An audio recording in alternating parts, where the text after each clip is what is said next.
Lecture number 3 पढ़ते हैं आप मोल कंसेप्ट का। एटॉमिक वेट क्या होता है? एटॉमिक वेट हमें दो तरह के हो सकते हैं, या तो हो सकता है एटॉमिक वेट इन ग्राम्स, दूसरा हो सकता है एटॉमिक वेट इन एम। एक एम का मतलब क्या होता है?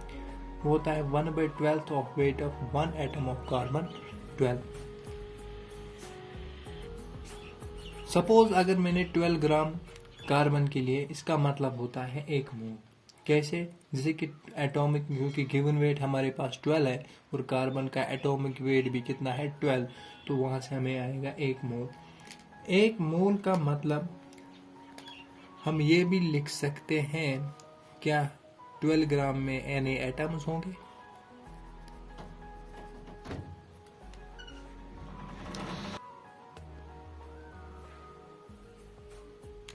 क्या 12 ग्राम में कितना होता है 1 मोल? मतलब Na एटम्स। Na एटम्स मतलब Avogadro number of atoms of carbon का वेट कितना होगा? 12 ग्राम। ठीक है, तो इसे हम क्या कैलकुलेट कर सकते हैं? इससे हमें ये पता चल गया, हम इधर लिखेंगे वेट ऑफ 1 मोल कार्बन, वो कितना है? वो 12 ग्राम। इसका मतलब ये भी होता है weight of Na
number of atoms in 224 AMU of iron.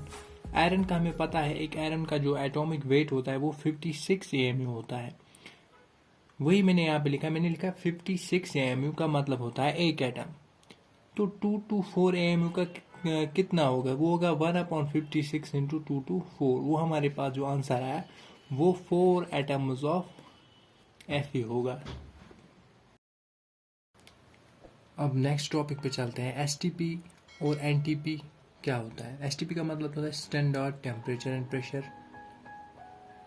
NTP का मतलब है नॉर्मल टेम्परेचर प्रेशर। STP में हम क्या लेते हैं, जो टेम्परेचर होता है वो 273 केल्विन होता है, प्रेशर होता है 1 atm। ठीक है।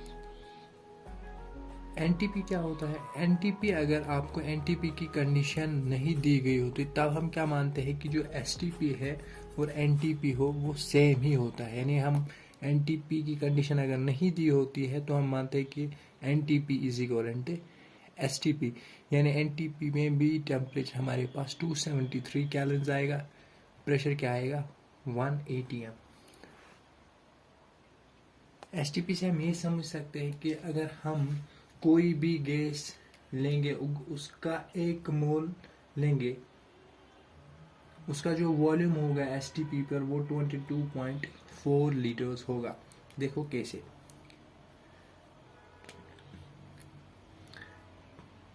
क्योंकि आपको पता है आइडियल गैस इक्वेशन की, PV बराबर nRT, ideal gas equation.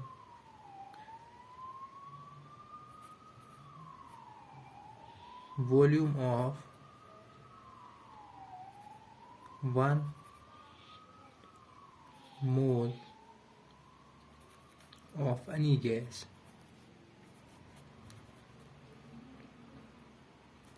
Eight STP, वो मैं कह रहा हूँ वो कितना आ रहा है 22.4। देखो कैसे। क्योंकि यहाँ से हम निकाल सकते हैं ना, वॉल्यूम होता है बराबर nRT/P। वॉल्यूम है हमारे पास nRT/P। n क्या होता है? n होता है नंबर ऑफ मोल्स। n की जगह के यहाँ पे क्या है 1, तो यहाँ पे आएगा RT/P। r का वैल्यू क्या लेंगे 0.0821। r का वैल्यू क्या हमने लिया 0.0821। टेम्परेचर का वैल्यू क्या लेंगे, क्योंकि STP कंडीशन दी गई है तो टेम्परेचर का वैल्यू क्या आएगा 273 kelvin into 273 divide by pressure क्या आएगा 1। इसको जब कैलकुलेट करेंगे तो ये आएगा आंसर 22.4 लीटर। हमने क्या बोला? हमने बोला अगर हम किसी भी गैस का 1 मोल लेंगे, कितना लेंगे 1 मोल लेंगे, वो किस कंडीशन पे STP, तो उसका जो वॉल्यूम आएगा वो कितना आएगा 22.4 लीटर। तो इसी बात को मैं लिखने जा रहा हूँ अब। तो हम यहाँ से ये भी लिख सकते हैं कि 22.4 लीटर में क्या हो गए 1 मोल गैस एट STP। तो अगर हमारे पास V लीटर्स हैं तो इसको हम लिखेंगे 1/22.4 into V moles gas at STP। तो यहाँ से हमें मोल्स कैलकुलेट करने के लिए गैस के लिए एक और फॉर्मूला मिलेगी, उसी को मैं लिखने जा रहा हूँ। तो गैस के लिए मोल्स कैलकुलेट करने के लिए जो हमारे लिए फॉर्मूला है वो क्या है, volume of gas at STP। यानी जब टेम्परेचर 0 डिग्री सेल्सियस हो, यानी 273 केल्विन टेम्परेचर हो, प्रेशर कितना हो, प्रेशर 1 atm हो, उसको हम उस वक्त जो गैस का जो वॉल्यूम होगा उसको डिवाइड करेंगे हम 22 0.4 से, तो जो वहाँ से आंसर आएगा वो हमें मोल्स ऑफ गैस देगा। अगर हमें वॉल्यूम ऑफ गैस ml में दिया होगा तो हम डिवाइड करेंगे 22400 से। तो ये मोल्स कैलकुलेट करने के लिए एक और फॉर्मूला हमें मिल गई। करते एक क्वेश्चन इस टॉपिक के ऊपर। एक अच्छा क्वेश्चन करने हम जा रहे हैं। हमें क्या दिया गया है, हमें दिया गया है mixture of O2 and O3। उसका जो वेट है, वेट कितना दिया गया है 1 ग्राम। तो मैं लिखूंगा सॉल्यूशन में वेट ऑफ मिक्सचर वो कितना है, वो 1 ग्राम है। ठीक है, क्या वेट ऑफ मिक्सचर में हम ये लिख सकते हैं कि वो वेट है,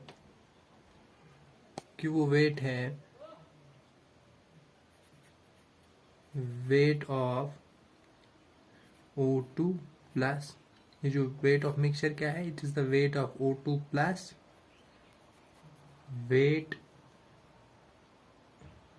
ऑफ O3, वो कितना दिया गया है हमारे पास 1 ग्राम।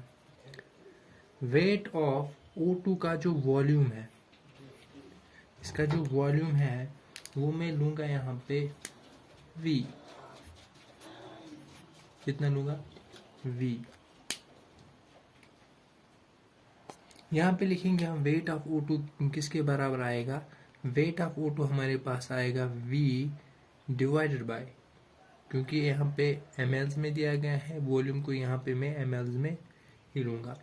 V divide by 22400 into 32। मैं समझाता हूँ कि ये कैसे आया, इसको मैं यहाँ पे समझाऊंगा कि वेट ऑफ O2 कैसे हमारे पास V बाई 22400 इंटू 32 आया। मोल्स हमें पता है वो बराबर होता है वॉल्यूम अगर ml में होगा डिवाइड बाई 22400। मोल्स इसके बराबर भी होता है वेट डिवाइडेड बाय, क्योंकि यहाँ पे O2 की बात चल रही है। O2 क्या है, O2 यहाँ पे मॉलिक्यूल है, तो इसका हम क्या लेंगे मॉलिक्यूलर वेट। वो मॉलिक्यूलर वेट क्या आया 32।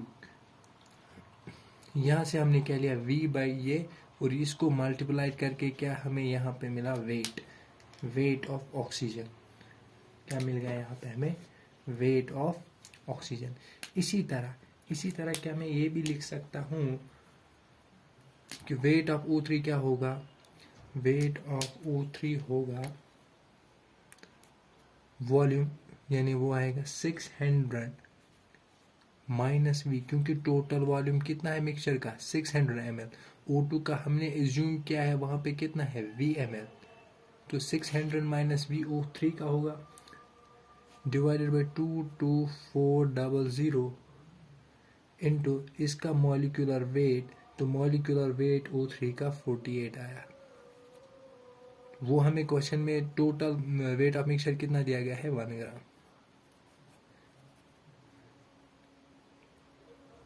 ठीक है, तो आगे सॉल्व करते हैं इसको मैं इधर ही सॉल्व करूंगा क्योंकि ताकि आप समझो। ठीक है, यहाँ से फिर यहाँ पे है। ठीक है, तो हम इसको जब देखो यहाँ भी क्या है डिवाइड बाई 22400, यहाँ भी क्या है 22400, इसको कॉमन अगर लेंगे तो वो इधर जाएगा फिर। ठीक है,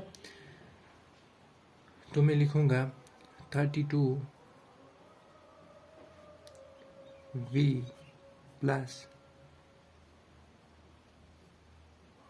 28800 माइनस, क्योंकि इसको जब इसे मल्टीप्लाई करेंगे ना तो ये आएगा, फिर आएगा माइनस 48V, वो बराबर होता है 22400।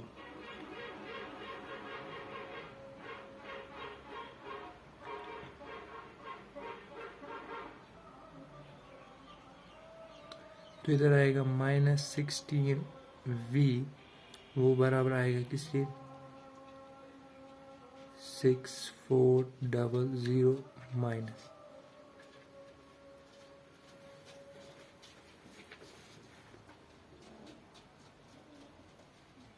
माइनस से माइनस कैंसिल, क्योंकि 38V में से जब हमने 32 निकाले तो वो -16V बचा। इसको जब यहाँ लिया तो ये माइनस हो गया, माइनस होने के बाद जब इसको कटौती की तो वो 6400 आया। तो जो यहाँ पे हमें वॉल्यूम आया V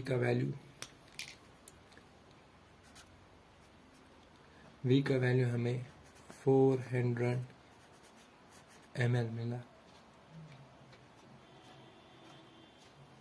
तो V का हमने किसने लिया, वॉल्यूम ऑफ O2, तो हम लिखेंगे वॉल्यूम ऑफ O2 कितना है, that is equal to 400 ml।